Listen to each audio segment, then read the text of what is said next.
मध्य प्रदेश की दमोह लोकसभा सीट पर भाजपा और कांग्रेस ने लोधी काट खेला है और दोनों ही पार्टियों ने कांग्रेस के दो पूर्व विधायकों को आमने सामने करके इस मुकाबले को भारी दिलचस्प बना दिया है। तो वहीं दमोह लोकसभा सीट बुंदेलखंड की वो सीट है जहां कांग्रेस 35 साल से जीत का स्वाद नहीं चख पाई है। ऐसे में तरवर सिंह लोधी भाजपा के इस अभेद किले में कैसे जीत हासिल कर पाएंगे, ये बड़े सवाल बने हुए हैं। तो वहीं यहां से किसकी वोट खेल बना पाएगी और बदलेगी खेल को। बने रहिए हमारे साथ क्योंकि खबर अभी बाकी है। अमरीन हाई सेकेंडरी स्कूल की नई प्रस्तुति अमरीन प्ले स्कूल, प्रवेश प्रारंभ, सभी प्रकार की आधुनिक सुविधाओं के साथ सागर का नंबर 1 प्ले स्कूल। तो आज ही विजिट करें। पता है भाग्योदय हॉस्पिटल के बाजू से खुरई रोड, सागर।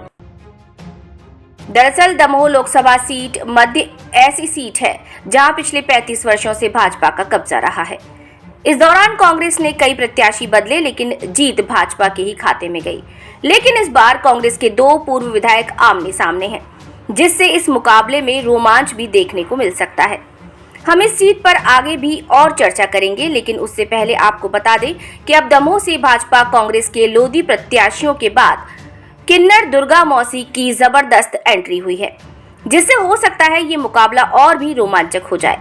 दमोह लोकसभा सीट की आगे बात करें तो यहाँ पर लोधी मतदाता जिस पार्टी के साथ गया हो वो पार्टी यहाँ जीत हासिल कर लेगी। बुंदेलखंड के दमोह की पहचान एक धार्मिक, ऐतिहासिक और सांस्कृतिक नगरी के रूप में है। यहाँ पर बांदकपुर में भगवान जागेश्वर नाथ का मंदिर बुंदेलखंड में आस्था का केंद्र है। वहीं जैन तीर्थ के रूप में मशहूर कुंडलपुर मंदिर भी प्रसिद्ध है, जहां बड़े बाबा की प्रतिमा विराजमान है।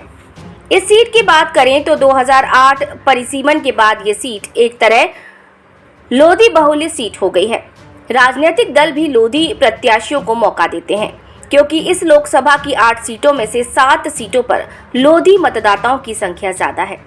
दमोह लोकसभा सीट 2008 के परिसीमन के बाद दमोह लोकसभा सीट में सागर जिले की 3, रहली, देवरी और बंडा विधानसभा, दमोह की 4, दमोह, पथरिया, हटा और जबेरा और छतरपुर की बड़ा मलहरा सीट शामिल है। दमोह लोकसभा सीट की बात करें तो दमोह लोकसभा 1962 में अस्तित्व में आई थी। जब पहली बार दमोह सीट बनी तो ये अनुसूचित जाति के लिए आरक्षित थी। साल 1977 में हुई परिसीमन के बाद ये सीट अनारक्षित हो गई और दमोह की 4, पन्ना की 3 और छतरपुर की 1 सीट को शामिल किया गया।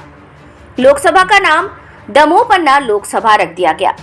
1977 में कांग्रेस की हार हुई और भारतीय लोकदल के उम्मीदवार नरेंद्र सिंह सांसद बने थे। इसके बाद 1980 में कांग्रेस ने फिर वापसी की और 1984 का चुनाव भी जीता। लेकिन साल 1989 में इस सीट पर भाजपा के लोकेंद्र सिंह ने जो भाजपा की जीत का सिलसिला शुरू किया तो अब तक कायम है। साल 2008 के परिसीमन में ये सीट नए स्वरूप में सामने आई, जिसमें सागर की 3 रहली, बंडा और देवरी और दमोह की दमोह, पथरिया, हटा और जबेरा और छतरपुर की बड़ी मलहरा को शामिल किया गया।